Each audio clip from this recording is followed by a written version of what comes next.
इस सत्र में हम चने के साथ धनिया की अंतर्वर्ती फसल के बारे में जानेंगे, क्योंकि धनिया की खुशबू के कारण लगने वाले कीट जो हैं वो दूर भागते हैं और इस तरह से हमें चने की लागत में कमी आती है और लाभ अनुपात रूप में बढ़ जाता है। चने के बीज को बोने के पहले हमें उसका बीजोपचार करना बहुत आवश्यक है। आइए जानें इस वीडियो में कि किस प्रकार हम चने और धनिये की अंतर्वर्ती खेती से साथ ही साथ बीजोपचार से लागत में कमी ला सकते हैं। अंकुरण परीक्षण किए हुए बीज को छांव में किसी साफ तिरपाल पर रखें। 1 एकड़ में चने के 30 से 32 किलो बीज की आवश्यकता होती है। बोनी के पहले बीजोपचार करना आवश्यक है। बीजोपचार करने के लिए ट्राइकोडर्मा फफूंदनाशक की 10 मिलीलीटर मात्रा से प्रति किलो बीज को उपचारित करें, अर्थात 1 एकड़ के लिए आपको 300 से 320 मिलीलीटर फफूंदनाशक की आवश्यकता होगी। याद रखिए, ट्राइकोडर्मा फफूंदनाशक चूर्ण रूप में भी उपलब्ध होता है। यदि आप ट्राइकोडर्मा पाउडर का उपयोग करते हैं तो 4 से 6 ग्राम ट्राइकोडर्मा चूर्ण प्रति किलो बीज की दर से उपचारित करना होगा, अर्थात 1 एकड़ के लिए लगभग 125 ग्राम मात्रा की आवश्यकता होगी।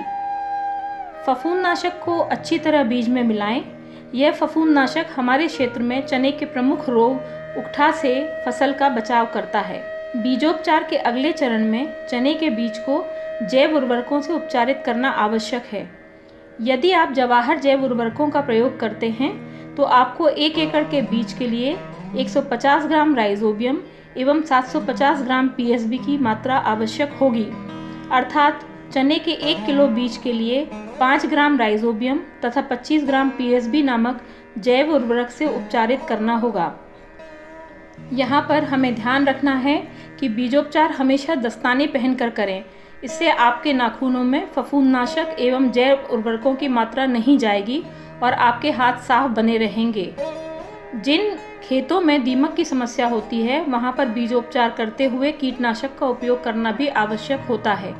बीजोपचार करने के लिए कीटनाशक का प्रयोग बीजोपचार का सामान्यतः तीसरा चरण होता है। चने के साथ धनिया की अंतर्वर्तीय फसल लेने के लिए प्रति एकड़ लगभग 1.25 किलो धनिये की आवश्यकता होती है। आप 1.25 किलो धनिया लेकर उसे सिलबट्टे की मदद से 2 टुकड़ों में बांट लें। ध्यान रखिए कि धनिये का बीज फोड़कर ही बोया जाता है। अब यह धनिया सीड ड्रिल के माध्यम से बोनी के लिए तैयार है। जिले में 9 कून वाले सीड ड्रिल अधिक प्रचलित हैं।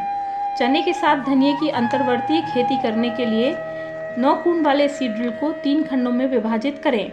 इसके लिए पहले और दूसरे कून तथा 8वें और 9वें कून के बीच गत्ता या टिन लगाकर चने और धनिये को मिश्रित होने से रोकें। इस प्रकार विभाजन करने से बोनी के लिए 3 खंड की पेटी तैयार हो जाएगी, जिसमें किनारे के दोनों छोरों पर धनिया के लिए और बीच के 7 कून वाले भाग में उपचारित चना भरकर बोनी करें। चने और धनिया की अंतर्वर्तीय फसल लेने हेतु वैज्ञानिक अनुशंसा 4:2 कतारों की है, परंतु व्यवहारिक रूप से 7:2 की खेती करना अधिक सरल है। इसीलिए इस वीडियो में 7:2 की खेती करने का तरीका दिखाया जा रहा है।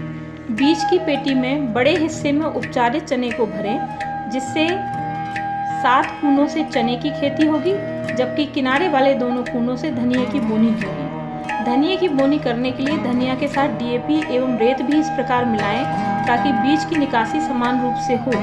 इस प्रकार ट्रैक्टर के चलने पर 7 कूनों से धनिया एवं 2 कूनों द्वारा चने की बोनी होती जाएगी।